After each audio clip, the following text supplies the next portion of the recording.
Look, it's Mother's Day. I don't have time to animate us having shenanigans in the intro. So here's a picture of a croissant. What he means is Happy Mother's Day. Yeah, that. To my comrade Archibald, I am in the unfortunate position of needing your assistance in a matter I found myself helpless in. Recently, due to a sharp decline in the levels of dopamine in my brain when burying my opponent 6 feet under, I tried branching into other weapons to quell the continuous march into monotony.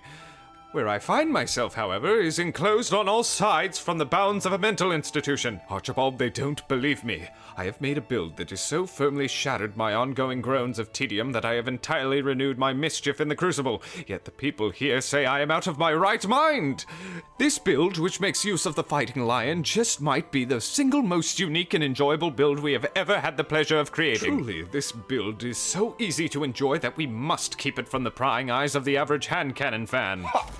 Idiots can't best me with my superior weaponry. Oh god, it's all clear! This may prove to be difficult, as this weapon is receiving a litany of buffs coming with the next season. Worse still is that the special ammo economy shall go through a great depression, attracting even more attention to this weapon, as this substitutes for the special ammo primaries the witless shotgun apes have become so evolutionarily adapted to. Yet, I know that between my unparalleled intellect, wisdom, and charisma, and your also being here, we can once again dupe the gaggle of PvP pawn scum into blissful ignorance, like a lamb before their slaughters. Of course, the main component of this build is the Fighting Lion. To the uncultured eye, this weapon is a slow-firing primary ammo grenade launcher that can't one-hit kill, yet to the sophisticated and handsomely mustached eye, this weapon is a slow-firing primary ammo grenade launcher that can boost the lethality of any secondary, and has the hilarious effect of turning one's mastery over 10th grade geometry into a weapon! To unlock this weapon's potential, you would need to be something of a good demo man. If I were a bad demo man, I wouldn't be sitting here discussing it with you now, would I? Let's do it!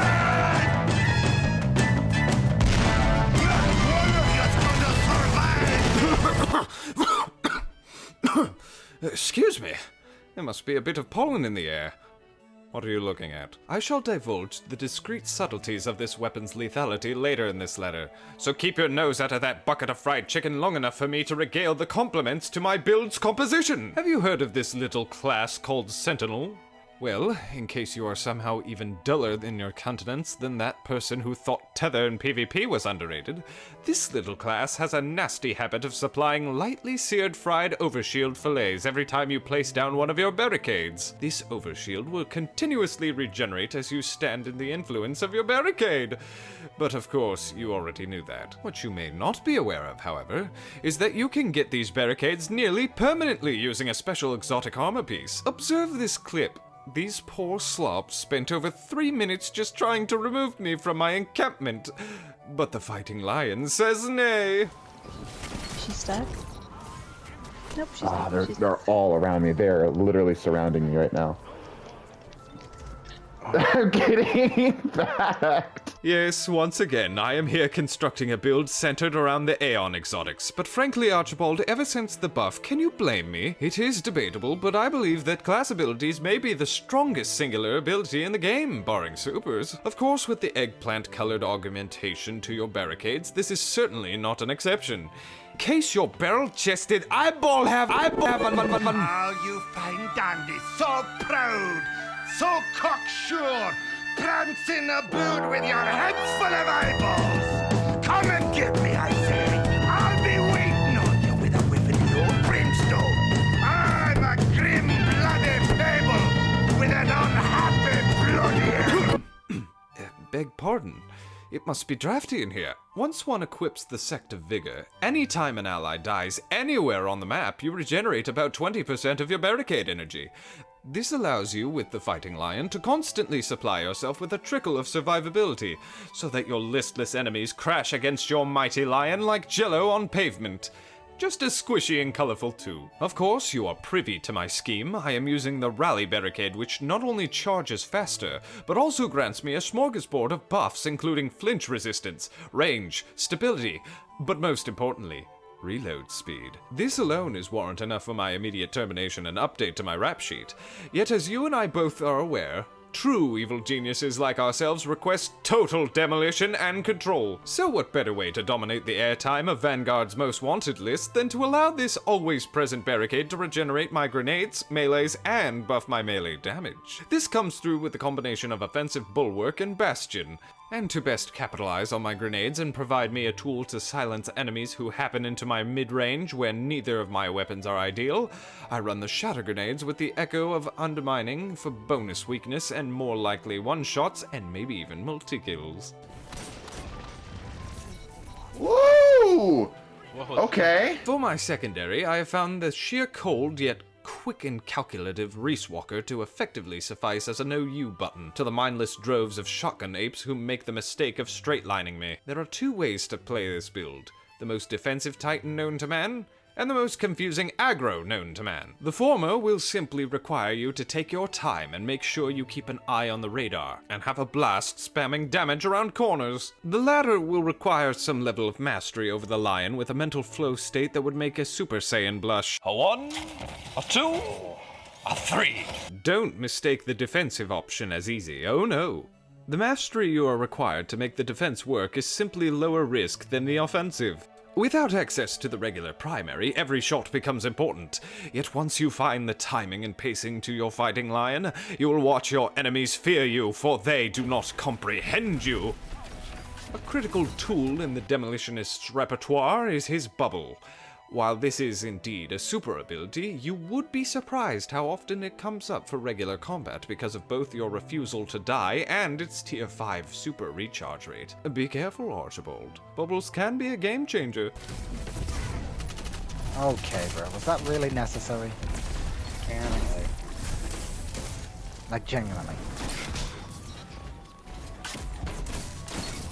Oh my gosh. Or a game breaker. No! Let's go! I killed him out of the well! Oh shit! I was trying to save you. I knew there was people coming up.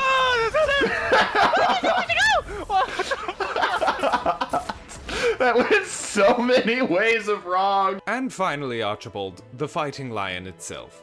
To say this gun has a high skill floor and a high skill ceiling would be a gross understatement. This weapon, and this build, is not for the faint of heart. It is for the innovators, the risk-takers like you and I, to challenge our previous notions and learn new skills. Yet, these skills will not go unrewarded by this weapon. You there! You little Lorentz-driving bitch! Come here, and let me introduce you to the concept of splash damage! Make sure this lesson never reaches the public. Lesson 1. Your time to kill is tied to your reload. For every shot you take, you must reload another shot before you can fire again. This means that while others have at least enough to kill you with one magazine, the lion will require 2 shots separated by your reload stat. Accordingly, stack for reload speed.